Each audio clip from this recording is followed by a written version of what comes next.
नमस्कार, मैं हूं आपका दोस्त अतुल सिंघल। स्वागत है आपका हमारे नए पॉडकास्ट नमो इम्पैक्ट में। दोस्तों, इस कार्यक्रम में हम चर्चा करते हैं प्रधानमंत्री नरेंद्र मोदी की नीतियों की और ये जानने की कोशिश करते हैं कि उनका क्रियान्वयन कैसे हो रहा है, उसका लाभ लोगों को कैसे मिलेगा या मिल पाएगा, या इन नीतियों को और बेहतर ढंग से कैसे लागू किया जा सकता है। पिछले दिनों हमने जीएसटी पर एक कार्यक्रम बनाया था। जीएसटी के एक विशेषज्ञ से हमने बात की थी, लेकिन उसमें कुछ सवाल अनुत्तरित थे। आज हम फिर इसी पर चर्चा करेंगे, क्योंकि सरकार को 2,30,000 करोड़ से ज़्यादा का राजस्व मिला है जीएसटी से। सरकार का खजाना माला माल है। बावजूद उसके एक्सपर्ट्स का ये कहना है कि जीएसटी का जो संग्रह है वो बहुत ज़्यादा हो सकता है। हमारे साथ हैं JK मित्तल साहब, जो चार्टर्ड अकाउंटेंट हैं, जो जीएसटी का काम करते हैं, एडवोकेट भी हैं और मोटिवेटर भी हैं। वो साथ में जीएसटी पर बड़े बड़े लेक्चर्स लेते हैं, पूरे देश विदेश में भ्रमण करते हैं। मित्तल साहब ने कुल मिलाकर जीएसटी पर काफ़ी काम किया है। बहुत स्वागत है आपका हमारे कार्यक्रम में मित्तल साहब। धन्यवाद जी, आपने एक बार कहा था कि अगर सही तरीके से जीएसटी का इम्प्लीमेंटेशन हो तो 10 लाख करोड़ तक का संग्रह हो सकता है, लेकिन वो तो बड़ी मुश्किल से भी 2.5 लाख करोड़ पहुंचा है। देखिए, आप ये देखिए, सिर्फ 8 साल के अंदर 1 लाख से 2.5 लाख करोड़ तक पहुंच गया है। तो संभावनाएं तो बहुत हैं इसके अंदर, लेकिन साथ में आपको ये भी देखना है कि अनऑर्गेनाइज सेक्टर इंडिया में बहुत बड़ा रहा है। और जब अनऑर्गेनाइज सेक्टर को ऑर्गेनाइज सेक्टर में आप परिवर्तित कर रहे हैं तो उसमें समय लगता है।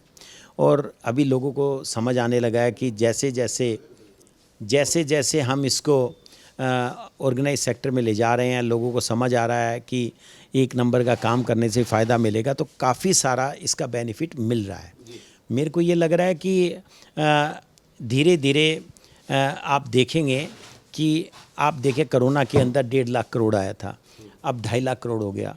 मतलब कितना जल्दी रिवेन्यू बढ़ रहा है। तो इसका मतलब संभावनाएं तो बहुत हैं हमारे अंदर। जैसे जैसे इनफॉर्मल इकोनॉमी को फॉर्मल इकोनॉमी में कन्वर्जन आएगा तो हमारा टैक्स रेवेन्यू बहुत बढ़ने वाला है। लेकिन 10 लाख करोड़ की जो बात की थी, क्या 2.5 लाख करोड़ काफ़ी है? हालांकि जो हमने पहले विशेषज्ञ से बात की, उनका कहना है बहुत जल्द 3 लाख करोड़ हो जाएगा, लेकिन आपका ये कहना है कि पोटेंशियल काफ़ी ज़्यादा है। इसलिए ज़्यादा है कि अगर आप मेरे से पूछोगे, एक बार मोदी जी भी मैंने देखा कि रियल इस्टेट के लोगों को भाषण दे रहे थे। तो जहाँ तक मेरे को याद आ रहा है, उन्होंने कहा देखो आप लोग कैसे कैसे क्या करते हैं मेरे को सब पता है, लेकिन अब पिछली बातें छोड़ो, आगे की सुध लो कि भाई अब आप सरकार जैसे चला रही है डिजिटल इंडिया के हिसाब से सारी चीज़ एक नंबर में करिए। तो मैं इसी बेसिस पे ये कहने की कोशिश कर रहा हूँ आपको कि ये जो होने वाला है रिवेन्यू इंक्रीज़, तो इसीलिए होने वाला है कि ये कहाँ से आ रहा है। ये तो है नहीं कि एकदम से कोई नई नई चीज़ें हो रही हैं। उसका मेन रीज़न ही ये है कि इनफॉर्मल इकोनॉमी को फॉर्मल में कन्वर्जन किया जा रहा है। अभी भी देखिए, अगर जिस दिन रियल इस्टेट को भी आप जीएसटी में ले आएंगे तो देखना एकदम से कैसी जंप लगेगा। ये संभावनाएं 2017 से पहले से ही चल रही है। रियल इस्टेट को जीएसटी से बाहर क्यों रखा गया है? ऐसी पेट्रोलियम प्रोडक्ट्स को, पेट्रोलियम प्रोडक्ट को रखा गया तो उस पर तो चलो वैट आ रहा है, उसका अलग से ही वैट सिस्टम में ही चल रहा है, उसका अलग से चल रहा है। लेकिन रियल इस्टेट में हमें मिलेगा, उसका क्रेडिट ही नहीं मिलता है। रियल इस्टेट कितना बड़ा है। रियल इस्टेट को अगर आप फॉर्मल इकोनॉमी में ले आओगे, आज भी आप देखो रियल इस्टेट में कितना 2 नंबर का काला धन लगता है। लोगों को ये नहीं पता प्रॉपर्टी कौन खरीद रहा है, कौन बेच रहा है, कितनी बार ट्रांजैक्शन हो चुकी है, रजिस्ट्रेशन होता है, पावर टोन पे चलती है, 1 नंबर की है, 2 नंबर की है, किसी को कुछ पता नहीं है। तो अगर जीएसटी को पूरी तरह कार्यान्वित किया गया तो मेरा तो ये मानना 10 लाख करोड़ की कोई बहुत ज़्यादा फिगर नहीं है। जब हम $5 ट्रिलियन की इकोनॉमी का सपना देख रहे हैं तो ये भी अचीव किया जा सकता है। बिल्कुल ठीक है। हम चाहेंगे कि जो रियल एस्टेट है उसको भी जीएसटी में लाया जाए, जैसे आपने सुझाव दिया है। लेकिन सवाल ये भी उठता है कि जब सारे टैक्स ख़त्म कर दिए गए और जीएसटी को लागू किया गया था कि टैक्स की चोरी रुक जाएगी, लेकिन अभी भी ब्लैक मनी मार्केट में है और ये भी बात उठती है कि जीएसटी की बड़े पैमाने पर चोरी की जा रही है। देखिए, ये तो आप पूरे संसार का ही एक विधि का विधान होता है। जब भी टैक्स लगेगा, टैक्स की रेट ज़्यादा होगी तो टैक्स चोरी होती है। लेकिन सरकार के जो नियम सिस्टम है उसके हिसाब से टैक्स चोरी के अंदर काफ़ी कमी भी आई है। अगर टैक्स चोरी के अंदर कमी नहीं आती तो सरकार को सोचना चाहिए 1 लाख से 2.5 लाख करोड़ का रिवेन्यू कैसे आ रहा है। दूसरा, सरकार के मेरे हिसाब से 1-2 बिंदियों पे कमी भी है। जैसे सरकार का रिवेन्यू बढ़ा है किसी भी व्यापारी को सरकार ने कभी भी पुरस्कार नहीं दिया, रादर ये कहा कि अब हम सर्वे करेंगे कि झूठे रजिस्ट्रेशन है, बोगस रजिस्ट्रेशन है। अरे जब खुशी का दिन है उसको खुशी बनाओ। ये सारी उम्र पड़ी है आपको सर्वे करने की, लोगों को टैक्स चोरी पकड़ने की। दूसरा, सरकार को ये एक न एक दिन मानना पड़ेगा, कोई भी टैक्स की चोरी हो रही है या कोई भी ऐसा सिस्टम होता है उसमें सरकारी तंत्र भी इन्वॉल्व होता है। सरकार ये चाहती है कि चोरी का जुम्मा एक पक्ष में लगाया जाए। अगर सरकारी तंत्र अगर उसमें इन्वॉल्व नहीं होगा तो चोरी कैसे हो जाएगी? चार्टर्ड अकाउंटेंट्स की भूमिका को कैसे देखते हैं? देखिए, मैं ये मानता हूँ चार्टर्ड अकाउंटेंट की या किसी भी प्रोफेशनल की भूमिका को तभी माना जाता है जब वो टैक्स चोरी खुद करता है। जैसे आप एक वकील का मुद्दा लोगे, आज किसी ने मर्डर कर दिया या मर्डर का आरोप लग गया, उसके पास कोई वकील आता है तो वकील की भूमिका नहीं मानी जाएगी, वो तो अपना प्रोफेशन कर रहा है और उसको प्रोफेशन में प्रोटेक्शन है। लेकिन अगर कोई किसी को मर्डर कराने की सलाह देता है और उसको चाकू सप्लाई करता है, उसको पैसे देता है, तब फिर वो प्रोफेशनल नहीं रहता, फिर वो अक्यूज्ड हो जाता है। लेकिन अपराधियों को बचाने का भी तो कार्य होता है ना, वही जो चार्टर्ड अकाउंटेंट का भी यही होता है इस तरीके से। नहीं, मैं ये नहीं मानता।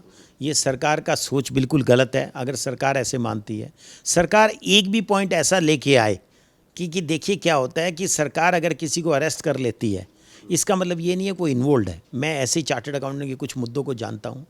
एक चार्टर्ड अकाउंटेंट को ऐसे इम्प्लीकेट करने की कोशिश की, वो मेरे पास आए, हमने केस डाला। उसके बाद जो मेरे को बताया गया, क्योंकि मैंने प्रधानमंत्री के लिए भी लेटर ड्राफ्ट किया, वो वहाँ तक गया, उनकी इंक्वायरियाँ स्टार्ट हो गई।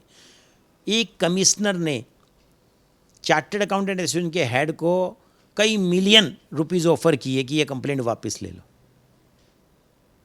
ये मैं फैक्ट बता रहा हूँ। मैं मतलब as a professional I can't reveal all the things, क्योंकि कुछ प्रिविटी है। तो ऐसा नहीं है। जैसे अब आपके सामने मुद्दे आते होंगे कि फेक इनवाइस पकड़े गए, ये पकड़े गए। हाँ, मैं इसी सवाल पे आना था कि फेक इनवाइस वाला क्या मामला है और पूरी चेन पकड़ी जाती है और लोग क्लेम ले लेते हैं जीएसटी का। देखिए, जितना अखबारों में आता है या जितना सरकार कहती है, मेरे हिसाब से उसमें सिर्फ 5% सच्चाई होती है, 95% सच्चाई नहीं होती। ये मैं ऑन रिकॉर्ड कह रहा हूँ। मेरा एक क्वेश्चन है कि सरकार ने इसमें कानून बनाया है कि कोई ऐसे कामों में इन्वॉल्व होगा तो उसको प्रोसिक्यूट किया जाएगा कोर्ट के अंदर। मैंने एक आरटीआई लगाई कि भाई जितने लोगों को आपने आज तक अरेस्ट किया है उसमें से कितने लोगों के अगेंस्ट आपने कोर्ट में केस डाला। तो वित्त मंत्रालय मेरे को रिप्लाई में लिख के देता है हमारे पास ऐसा कोई डाटा नहीं है। देखो कितना झूठ है ये। मतलब वित्त मंत्रालय के पास ये डाटा नहीं होगा क्योंकि वो रिवील नहीं कर सकते, क्योंकि मेरे पास ऐसे पुख्ता जानकारी है कि सरकारी ऑफिसर घूस लेने के लिए लोगों को अरेस्ट कर लेते हैं और जबकि ऐसा मुद्दा होता नहीं, वो कोर्ट जाने से बचते हैं, क्योंकि कोर्ट जाएंगे तो उन ऑफिसरों की भी खिंचाई होगी कि दस्तावेज कहाँ हैं, तो वो कोर्ट में केस नहीं डालते। तो इसको सिंपल तरीके से समझा जाए कि आज अगर दिल्ली पुलिस ये कहती है 50 लोगों ने रेप किया, तो उनके अगेंस्ट एफआईआर क्यों नहीं की, उनके अगेंस्ट कोर्ट में केस क्यों नहीं डाला? ये तो पूछेंगे ना आप। सरकार से ये पूछिए कि जितने लोगों के फेक इनवाइस के केस बनाए आपने, जितने लोगों को अरेस्ट किया, और लोग आपसे आरटीआई में भी पूछ रहे हैं, आप जवाब नहीं देते, कोर्ट में कितने केस डाले? आप पत्रकार हैं, आप जाके सरकार से पूछो। कोई सरकार आपको इस बात का कोई जानकारी देगी ही नहीं। मैं आपको लिख के दे सकता हूँ। आप आज 1947 से आज तक का हिसाब मांग लो। जितने लोगों को एक्साइज में भी अरेस्ट किया गया उनका केस नहीं डालते, किसी लोगों को अरेस्ट करते हैं उसका केस नहीं डालते, क्योंकि अरेस्ट करने से मेरा अपना मानना है, मैं इस बात पे अड़िग हूँ कि सरकारी अफसर अपना घूस भी ले लेता है, कुछ सरकार में पैसा जमा हो जाता है, फिर उसको रफा दफा कर देते हैं। इसका समाधान क्या है मित्तल साहब? इसका समाधान बिल्कुल सिंपल है। जब भी सर्च की जाती है, ऐसे केस किए जाते हैं, जैसे इनकम टैक्स में आप पूछोगे, जब भी सर्च करनी होती है हाईएस्ट लेवल से अप्रूवल आती है। यहाँ पे लोवेस्ट लेवल का ही बंदा बस कमिश्नर ही करवा देता है, मिनिस्ट्री को पता ही नहीं है कि सर्च हो गई है।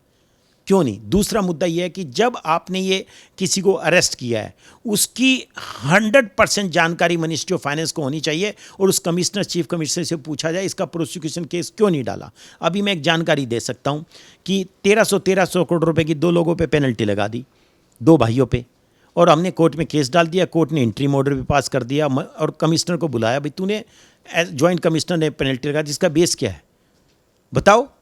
और मैंने कहा इसको प्रोसिक्यूशन केस क्यों नहीं डाल देते, कोर्ट में डालो, हम उन कमिश्नरों को जेल भेज देंगे। मतलब कोई झूठे केस बनाना। देखिए, मैं ये नहीं कहता कि टैक्स चोरी नहीं होती है, ऐसा होता नहीं होगा। मैं ये कहना चाहता हूँ एग्जीग्रेटेड इन्फॉर्मेशन होती है।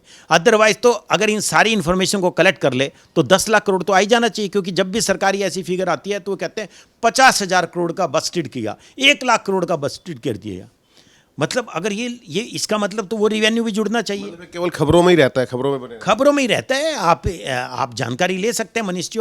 जब मैंने खुद आरटीआई लगाई थी, उसका जवाब ये क्यों आया मंत्रालय के पास कि कोई जानकारी ही नहीं है इस बात की। आपका ये भी कहना है कि ऐसे जो मामले हैं उनकी सीबीआई साथ में उसके रहे और रिकॉर्डिंग होनी चाहिए जब सर्च करने जाते हैं? 100%। देखिए, अब तो अमित शाह जी ने बहुत अच्छा कानून भी बनाया है, जब भी सर्च होगी उसकी रिकॉर्डिंग मैंडेटरी है, लेकिन फिर ये नहीं करते हैं।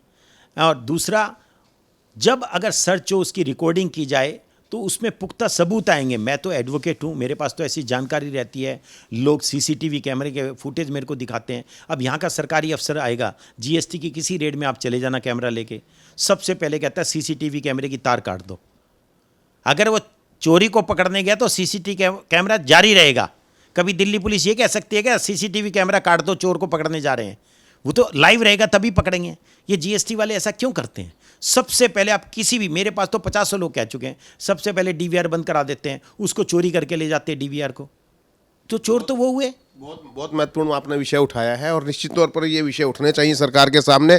ऐसे सख्त कानून बनने चाहिए जीएसटी सर्च करने वालों के ऊपर भी, कि वो जब सर्च करें तो उनके साथ में सीबीआई के लोग हों, उसकी रिकॉर्डिंग होनी चाहिए। जिस भी परिसर में सीसीटीवी लगे हैं, जो कि अमूमन आजकल हर ऑफिस में होते हैं, वो जारी रहने चाहिए और उनकी भी पूछताछ होनी चाहिए। बड़े अच्छे सवाल आपने किए और आखिरी सवाल मेरा आपसे ये रहेगा मित्तल साहब, कि आपने अभी आयकर की बात की थी। आयकर के अंदर फेसलेस प्रोसिक्यूशन शुरू हो गया है, असेसमेंट शुरू हो गया है, तो उससे कितना फ़ायदा हुआ है देखते हैं। और साथ में 12 लाख रुपए को टैक्स एग्जम्प्ट कर दिया सरकार ने। देखिए, ये बहुत ही अच्छा सरकार ने कदम उठाया। सरकार के पास इस बात की जानकारी है। यही पहली सरकार थी जिसने कहा था कि हम टैक्स टेररिज्म ख़त्म कर देंगे। तो क्योंकि सरकारी अफसर पैसे लेके असेसमेंट करते थे, लोगों को दुखी करते थे, इसलिए वो फेसलेस किया गया है। इससे करप्शन के अंदर सब्सटेंशियल रिडक्शन आया है, क्योंकि जब आप सरकारी अफसर का फेस ही नहीं जानते, उससे मुलाकात ही नहीं करते, तो पैसे मांगने का क्वेश्चन ख़त्म हो जाता है। इसका मतलब ये नहीं है कि असेसमेंट क्वालिटी होने लगे हैं। असेसमेंट अभी भी उतने अच्छे नहीं होते हैं, लेकिन ये एक बहुत ही सराहनीय कदम है। इसी का ही पैरेलल कदम अब जीएसटी में भी कंपलसरी कर दिया लास्ट ईयर से, कि ये 100% हियरिंग जो है वो ऑनलाइन होगी, जब तक एसएससी लिख के ना मांगे कि मेरे को फिजिकल बुलाया जाए। इससे करप्शन पे लगाम लगती है। दूसरा मुद्दा, जो अफसर ये कह देता था कि आप आए नहीं हियरिंग के लिए, झूठ बोल देता था, वो सिस्टम भी ख़त्म हो गया है। क्योंकि जब हियरिंग होगी, सरकार को ये भी कर देना चाहिए कि जब भी ऑनलाइन हियरिंग हो रही है उसका एसएससी फुल रिकॉर्डिंग रख सकता है, ताकि उसका अफसर झूठ बोले दस्तावेज में भी तो उसको पकड़वाया जा सके। अभी भी ऐसा चल रहा है। मैं आपको एक और एग्जांपल देना चाहता हूं कि जैसे हमारी वित्त मंत्री जी ने बहुत अच्छा कदम उठाया था कि हर सरकार के कम्युनिकेशन पे एक डॉक्यूमेंट आइडेंटिफिकेशन नंबर होगा, जिसको डिन कहते हैं। मेरे पास कोविड के अंदर कुछ फाइलें आई एक एसोसिएशन के थ्रू 8-10 कंपनियों की, और उसमें ये पाया गया कि जितने भी सम्मन इशू किए हैं ऑफिसर ने, सब पे एक ही डिन नंबर है। जैसे अगर आप आरबीआई के नोट ले आओ, 100 नंबर के 25 नोट मिल जाए तो ये तो फ्रॉड हो जाएगा। तो मैंने उनको कहा कि आप अपने घर जाओ, ये तो चिट्ठी से ही काम सुलझ जाएगा। मैंने वित्त मंत्री को चिट्ठी लिखी। मैंने कहा आपने तो कहा था हम बहुत अच्छी प्रणाली ला रहे हैं, अफसर की ट्रेल देखेंगे ये क्या करते हैं क्या नहीं करते हैं। जब ये वो तो बाई चांस एसोसिएशन के थ्रू आ गए, अदरवाइज 10 अलग अलग कंपनियों को अलग अलग एड्रेस पे एक ही नंबर से सम्मन भेजे तो पकड़े भी कैसे जाएंगे। उसके बाद सरकार ने एक सराहनीय कदम भी उठाया कि पूरा वेबसाइट पे डिन का जो सिस्टम है, हमें जो रिफ्लेक्ट होता है वो वेरिफिकेशन वो चेंज हुई। हालांकि अभी भी डिन इतना साफ नहीं है, अभी भी मेरे पास ऐसे केसेस आते हैं कि डिन नंबर मल्टीपल जगह यूज हो जाता है। उसका डिन नंबर का ये आता है वेबसाइट पे वैलिड है, लेकिन उसमें कंटेंट्स नहीं होते, किसको इशू किया, किस एड्रेस पे इशू किया। अभी भी ऐसी कमियां हैं। तो सरकार बहुत सराहनीय कदम उठा रही है। सरकार के लिए मैं ये कहूँगा कि जो अभी आपने पूछा कि 12 लाख की एग्जाम्पशन आई है, वो भी इतनी बड़ी सीमा पे एग्जाम्पशन फर्स्ट टाइम आई है। अभी इनकम टैक्स का भी सरकार ने कहा है कि हम नया इनकम टैक्स कोड लेके आ रहे हैं। तो जो भी नया कदम उठाया जाता है वो अच्छे के लिए उठाया जाता है। तो दोनों में फ़र्क रखना चाहिए। पॉलिसियाँ सरकार की अच्छी होती है और इम्प्लीमेंटेशन अगर उसका उस ढंग से नहीं होता तो आम आदमी को उसके लिए सफ़र करना पड़ता है। तो यही जीएसटी का हाल है। जीएसटी तो डिमांड थी, इसीलिए तो आया है जीएसटी। लेकिन अब जीएसटी के अंदर भी आप कहते हो टैक्स चोरी हो रही है, लेकिन कभी टैक्स पेयर से ये भी जाके पूछो आप कि उनको कितना हरेस किया जा रहा है। आज अगर आप जीएसटी से पूछोगे, अगर कोई भी चार्टर्ड अकाउंट से पूछो कि जीएसटी का रजिस्ट्रेशन लेना है, वो हाथ ऊपर उठा देता है, बोला बिना पैसे दिए रजिस्ट्रेशन नहीं मिलता है। मैं आपको 2-3 मुद्दे वगैरह समय दे तो रेज करना चाहता हूँ, आपको बहुत अच्छा लगेगा कि जीएसटी में रजिस्ट्रेशन कैंसिल कर देते हैं ऑफिसर, मन में आए जब कैंसिल कर देते हैं, और छोटे से छोटा ऑफिसर कैंसिल कर देता है, और फिर उसको पैसे दियाते हैं, ठीक हो जाता है, फिर वो महीने बाद फिर कैंसिल कर देता है। ऐसे हजारों केस पूरे इंडिया में हाई कोर्ट डील कर चुकी है, और ऑलमोस्ट सारे केसेस में हाई कोर्ट एसएससी के फेवर में डिसीजन देती है, सरकार के अगेंस्ट देती है। अब आप ये पूछिए, इनकम टैक्स में आज तक किसी का पैन नंबर कैंसिल क्यों नहीं हुआ? जब तक टैक्स चोरी पकड़ी भी गई है, लोग जेल में भी गए हैं, तो भी उनका पैन नंबर कैंसिल नहीं होता। किसी ने रेप और मर्डर कर दिया और सरकार ने और जज ने कन्विक्ट भी कर दिया, उसका कभी पासपोर्ट तक कैंसिल नहीं होता है। तो जीएसटी का रजिस्ट्रेशन क्यों कैंसिल करते हैं? और वो भी अभी कुछ हुआ नहीं है, सिर्फ किसी ने आरोप लगा दिया। इससे क्या होगा? अब वो व्यापारी अपने बच्चों को भूखा थोड़ी मारेगा, फिर वो चोरी का धंधा करेगा। सरकार ने ये कानून बनाया है क्यों, और बनाया तो उसका अवलोकन कौन कर रहा है? सिर्फ ये कह देना कि एक ही फ़ोन नंबर पे 50 रजिस्ट्रेशन है, 100 है, अरे तो उसको आदमी को पकड़ लो। उसके चक्कर में आप किसी को भी, आप इमेजिन करिए एक दिन अगर एरोप्लेन चलाने वाली, हवाई जहाज चलाने वाली कंपनी का रजिस्ट्रेशन कैंसिल कर दे, उसमें क्या लिखा हुआ है लॉ में? उसके बाद आप व्यापार नहीं कर सकते। आप रजिस्ट्रेशन आपका सस्पेंड कर दिया तो भी व्यापार नहीं कर सकते। तो क्या हवाई जहाज ऊपर ही लटकता रहेगा, वो नीचे नहीं आएगा, या नीचे वाला ऊपर नहीं उड़ेगा? ये किसी कंपनी को पकड़ लेते हैं, रजिस्ट्रेशन कैंसिल कर। अभी ना तो उनके शोक हो जाया है, ना उनके अगेंस्ट डिमांड आई है, ना उनके अगेंस्ट कोई एडजुडिकेशन हुआ है, ना कोई कोर्ट ने उनको पनिश किया है उससे। और आप ये देखिए, हजारों केस हैं, एक नहीं है, आपको हर हाई कोर्ट के जजमेंट इस पे मिल जाएंगे। आपकी बात समझ गया, बड़े गंभीर आपने सवाल उठाए हैं इस प्रकार के, और हमसे बात करने के लिए बहुत बहुत धन्यवाद मित्तल साहब। JK मित्तल जी जो एक सीनियर एडवोकेट हैं, जीएसटी के एक्सपर्ट हैं, उन्होंने कई गंभीर सवाल सरकार के सामने खड़े किए हैं। अगर इनको ठीक तरीके से इनके सुझावों को लागू कर दिया जाए तो निश्चित तौर पर जो टैक्स पेयर हैं, जो आम नागरिक हैं, उनको बहुत बड़ा फ़ायदा मिलेगा। मैं साथ में अलग से भी इन सब सवालों की एक डिटेल बनाऊंगा और कोशिश करूंगा कि वो माननीय वित्त मंत्री तक और माननीय प्रधानमंत्री कार्यालय तक वो जाएं और उनको लागू किया जाए। नमो इम्पैक्ट में फ़िलहाल इतना ही। नमस्कार।